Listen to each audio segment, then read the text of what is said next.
Bonjour à tous, j'espère que vous allez bien. Alors aujourd'hui, je vous présente un tarot historique. C'est une reproduction d'un jeu ancien. Alors ce jeu, c'est I Tarocchi di Bologna. Il a été édité par Il Melangelo.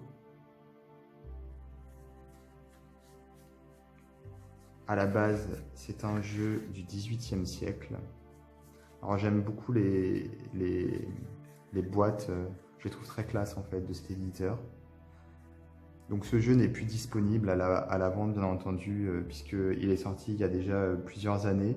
En fait, il me semble que c'était en 1986. Donc c'est une reproduction d'un jeu du XVIIIe siècle. Donc ce jeu du XVIIIe siècle, il a été créé par Giacomo Zoni. En fait, c'était en 1780, pour être exact. Et donc, il est basé finalement, enfin, il s'apparente à un tarot de type Marseille, sauf qu'il est italien. Donc voilà, 1986, limité à 2500 exemplaires, donc forcément, il n'est plus disponible nulle part. On a ici, en italien, justement une petite explication, c'est à peu près ce que je viens de vous dire par rapport à ce jeu, un petit historique. Ici, on a une petite notice avec la signification des 22 cartes majeures. C'est toujours plus ou moins la même notice qu'on a pour cet éditeur. Donc, c'est pas personnalisé au jeu. Mais bon, voilà, c'est comme je disais, c'est un type Marseille, donc n'importe quel livre ou petit livret qui parle du tarot de Marseille, voilà, vous pourrez l'utiliser pour interpréter les cartes de ce jeu.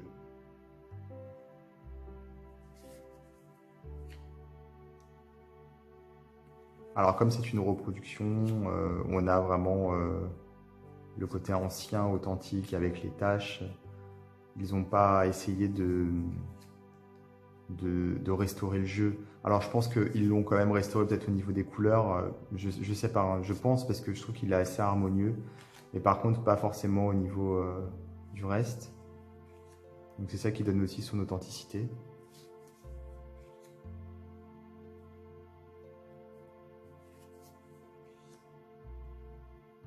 Avec des couleurs très chaudes, hein, comme vous pouvez le voir, et plutôt dans les tons bleu foncé ocre.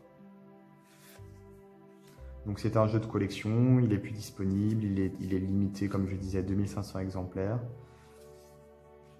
Le packaging est vraiment chouette, je trouve, aussi.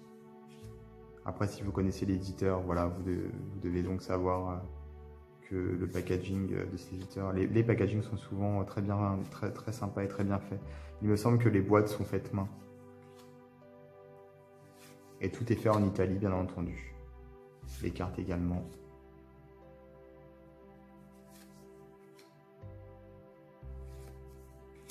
Ensuite, on a les mineurs qui, bon, comme tout tarot de Marseille, ne sont pas illustrés.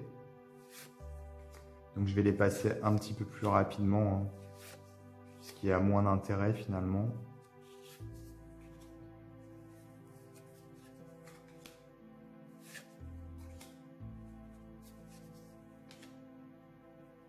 À part les cartes de cours.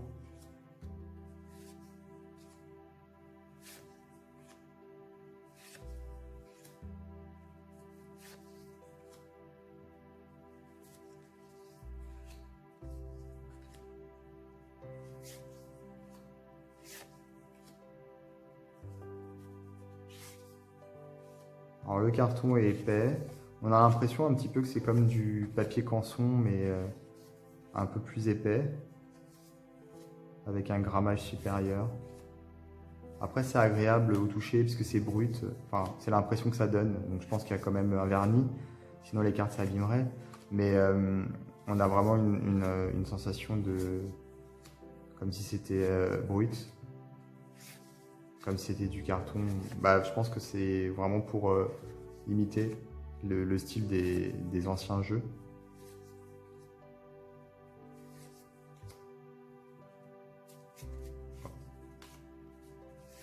failli faire tomber les cartes.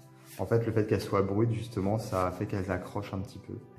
Même pour lorsqu'on les mélange, c'est pas forcément très pratique. Il y avait une carte ici qui était à l'envers. Voilà.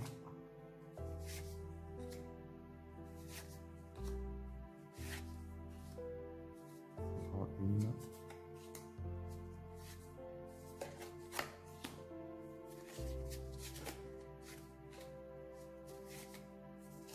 Décidément.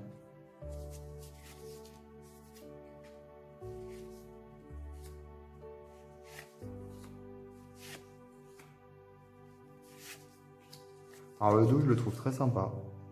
Après, je trouve qu'il n'est pas forcément en rapport direct avec le jeu. Mais bon, il est vraiment, vraiment chouette.